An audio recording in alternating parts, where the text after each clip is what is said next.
अस्सलाम वालेकुम स्टूडेंट्स, कैसे हो? उम्मीद करता हूँ आप लोग खैरियत से होंगे। स्टूडेंट, क्लास 10 फिज़िक्स के एक्सरसाइज न्यूमेरिकल प्रॉब्लम।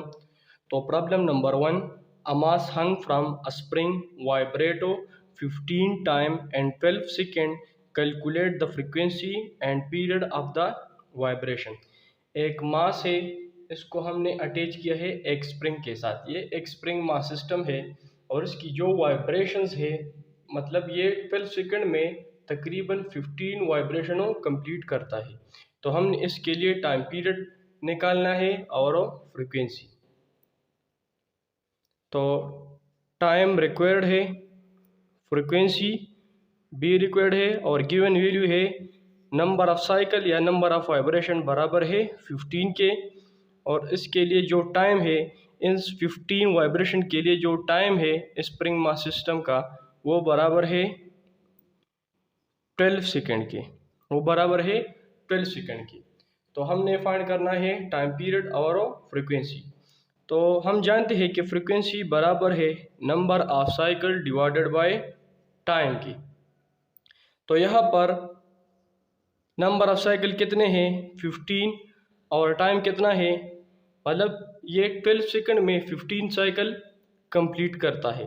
तो यहाँ पर टाइम 12 और साइकिल 15, तो 15 डिवाइडेड बाय 12, तो इसकी फ्रीक्वेंसी बराबर है 1.250 हर्ट्स के। Hertz is the unit for frequency. तो ये इसकी फ्रीक्वेंसी। अब इसके लिए टाइम पीरियड, तो टाइम पीरियड बराबर है 1 डिवाइडेड बाय एफ के।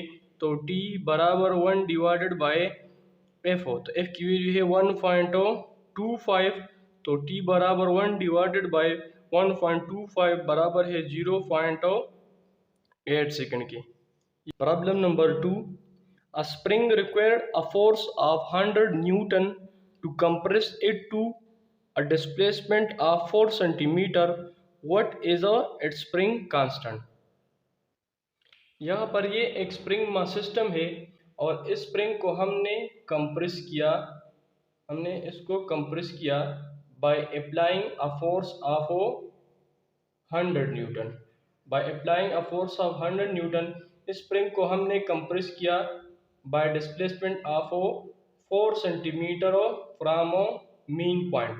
तो इसके लिए जो रिक्वायर्ड फोर्स है, मतलब वो फोर्स जिसकी हेल्प से हमने स्प्रिंग को 4 सेंटीमीटर कंप्रेस किया है, तो वो बराबर है 100 न्यूटन के। अब हमने फाइंड करना है स्प्रिंग कांस्टेंट के।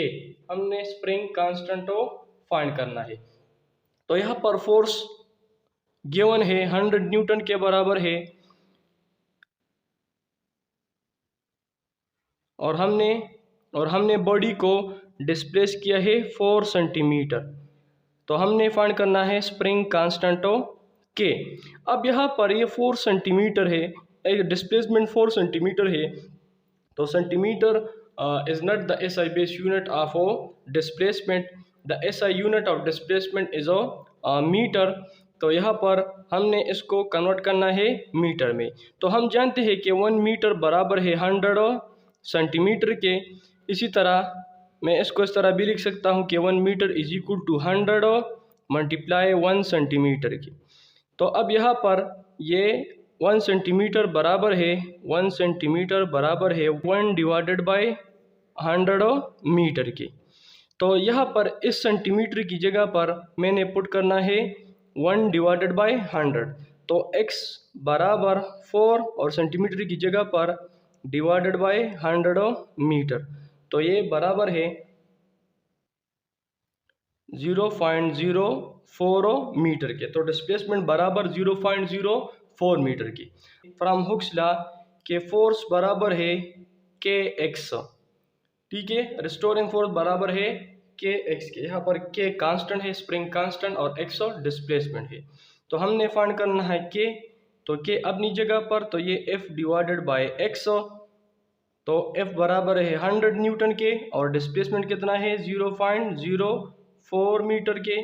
तो यहाँ पर 100 डिवाइडेड बाय 0.04, तो ये बराबर है 2500। और स्प्रिंग कांस्टेंट की यूनिट है, फोर्स की यूनिट है न्यूटन, डिवाइडेड बाय डिस्प्लेसमेंट की यूनिट है मीटर। तो K is equal to 2500 newton per metre. Problem number 3, a second pendulum is a pendulum with period of 2 seconds. How long must a second pendulum be on earth surface and on a moon surface? What is the frequency and time period at earth and on a moon? अब यहाँ पर एक pendulum है और इस pendulum के लिए हमने फाइंड करना है लेंथ ऑफ पेंडुलम, हमने ये फाइंड करना है। तो length of pendulum, problem number 3, length of pendulum on moon surface and length of pendulum on earth surface. और इस तरह frequency of pendulum on earth surface और frequency of pendulum on moon surface, ये required है, ये हमने find करना है। और टाइम पीरियड हमारे पास गिवन है जो कि बराबर है 2 सेकेंड के। इस तरह GM acceleration due to gravity on moon surface वो बराबर है 6.2 मीटर पर सेकंड स्क्वायर के। और इसी तरह GE बराबर है 9.8 मीटर पर सेकंड स्क्वायर के। ये वैल्यू गिवन है और ये रिक्वायर्ड है, ये हमने फाइंड करना है। तो हम जानते हैं कि टाइम पीरियड बराबर है 2 pi L divided by G के। ये पेंडुलम के लिए एक इक्वेशन है। तो हमने फाइंड करना है लेंथ ऑफ द पेंडुलम। तो इस वजह से मैं इस इक्वेशन को स्क्वायर करता हूँ। तो take square on both side, square on both side. तो यहाँ पर बी स्क्वायर, इसी तरह 2 pi L divided by G under the root, यहाँ पर भी स्क्वायर। तो यहाँ पर ये टी स्क्वायर और ये स्क्वायर इसका भी है, इसका भी है और इस तरह इसी का भी है। तो यहाँ पर 2 और इसका स्क्वायर, पाई और इसका स्क्वायर और under the root L divided by G और स्क्वायर इसका भी। तो ये स्क्वायर इसके साथ कैंसिल, स्क्वायर स्क्वायर रूट के साथ कैंसिल। और यहाँ पर टी स्क्वायर बराबर 2 2 जा 4 और यहाँ पर पाई स्क्वायर और यहाँ पर L डिवाइडेड बाई G। अब हमने फाइंड करना है L। तो L को अपनी जगह पर छोड़ो और इसके अलावा जो भी बाकी वैल्यू है इसको इक्वल के उस साइड पे शिफ्ट करो। तो L बराबर हो जाएगा T square G divided by 4 pi square के। ये हमारे पास है एक इक्वेशन नंबर 1। अब ऑन अर्थ सरफेस अगर ये सिंपल पेंडुलम अर्थ सरफेस के ऊपर है तो हमने L को रिप्लेस करना है बाय LE और G को रिप्लेस करना है by GE in equation number 1। तो LE बराबर हो जाएगा टी स्क्वायर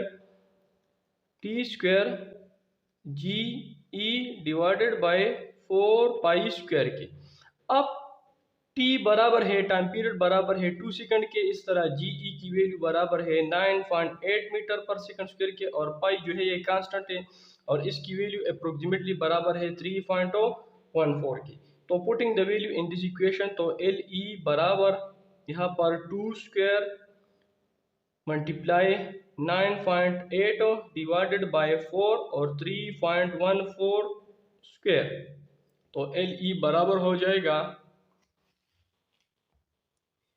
2 2 जा 4, तो ये इसके साथ कैंसल, यहाँ पर 9.8 और इस तरह 3.14 मल्टीप्लाई 3.14 ये बराबर है 9.85 की। तो यहाँ पर 9.85, तो LE बराबर है 9.8 डिवाइडेड बाई 9.85, तो ये बराबर है 0.99 मीटर के, जो कि अप्रोक्सीमेटली बराबर है 1 मीटर के। So length of pendulum on earth surface बराबर है 1 मीटर के। अब ऑन मून सरफेस रिप्लेस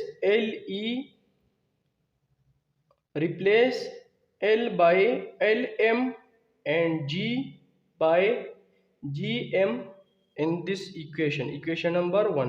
तो LM बराबर T square GM divided by 4 pi square. तो यहाँ पर putting the value T square बराबर टी बराबर है 2 स्क्वायर के, जी एम की वैल्यू है 1.62, तो 1.62 डिवाइडेड बाई 4 और पाई स्क्वायर बराबर है 9.805 के। तो ये इसके साथ कैंसल, 2 2 ज़ा 4 और यहाँ पर नीचे 4, तो 4 4 के साथ कैंसल, और यहाँ पर एल एम बराबर 1.62 डिवाइडेड बाय 9.85, तो ये बराबर है 0.16 मीटर के। So length of pendulum on moon surface बराबर है 0.16 मीटर के।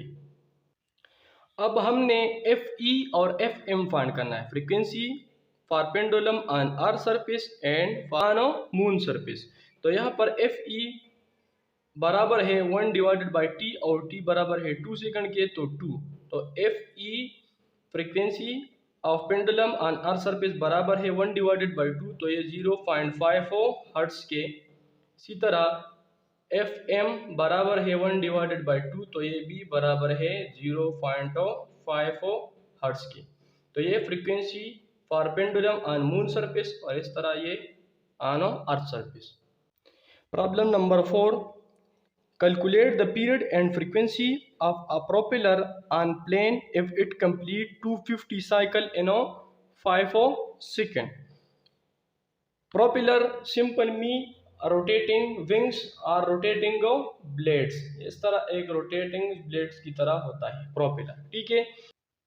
ये propeller 5 सेकंड में तकरीबन 250 साइकिलों कंप्लीट करता है। ये प्रोपेलर, ये जो वाइब्रेटिंग बॉडी है, वाइब्रेटिंग ब्लेड से ये तकरीबन 5 सेकंड में 250 साइकिल जो है वो इस तरह कंप्लीट करता है। तो इसके लिए हमने टाइम पीरियड फार करना है और वो फ्रीक्वेंसी। यहाँ पर गिवन है नंबर ऑफ साइकिल कितने हैं, ये नंबर ऑफ साइकिल या नंबर ऑफ वाइब्रेशन बराबर है 250 के। तो नंबर ऑफ साइकिल बराबर 250, और इस तरह इसके लिए जो टाइम है वो बराबर है 5 सेकंड के। 250 साइकिल के लिए जो टाइम है वो बराबर है 5 सेकंड के। तो हमने फाइंड करना है टाइम पीरियड और इसी तरह फ्रीक्वेंसी फॉर प्रोपेलर। तो हम जानते हैं कि फ्रीक्वेंसी बराबर है number of cycle divided by time. Number of cycle कितने हैं, नंबर ऑफ साइकिल 250 है। यहाँ पर नंबर ऑफ साइकिल कितने हैं 250 के, और टाइम कितना है, इस 250 साइकिल के लिए जो टाइम है वो 5 सेकंड के बराबर है। तो डिवाइडेड बाय 5, 5 1 ज़ा 5 और 5 5 ज़ा 25, तो फ्रीक्वेंसी बराबर है 50 हर्ट्ज के।